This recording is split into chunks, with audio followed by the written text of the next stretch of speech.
Balek gora egin zuen eta politikan ere eman zituen urratsak. San Pedro kofradiako arduradun izendatu zuten. Lagunak egin zituen Bilbon. Ordurantxe ezagutu zuen Etxebarria lantegiko burua. Urterik zorientzunak izan ziren, haiek Maritxurentzat. Etxean ez zen falta ezer. Tubalen azken urteak baina gogorrak izan ziren. Itxaz egindako tratua ez zuen bete hotzagariak, eta ontzirik gabe geratu zen Tubal. Dozenaka bidai egin zituen Burgosko epaitegira, arrazoi eman ziezaioten. Alferrik. Marinel egin behar izan zuen lan azken urteetan. Ahalko infekzio batek jota, hilda ekarri zuten itsasotik.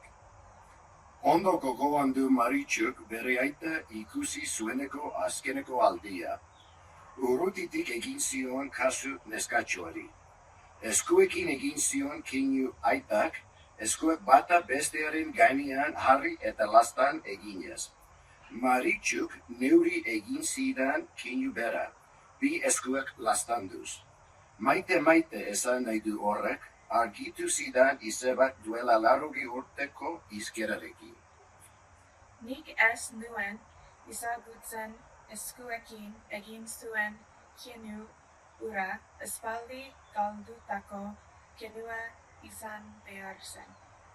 Amona Anari buruz ez zidan gauza handirik esan.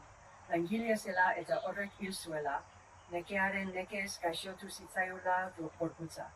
Bilbon geratu behar zen herrira itzuli gabe, baina Liborio izeneko marinel batekin maitemindu zen eta herrian eskondu zen, ama eta nere arrebak Bilbon utzita.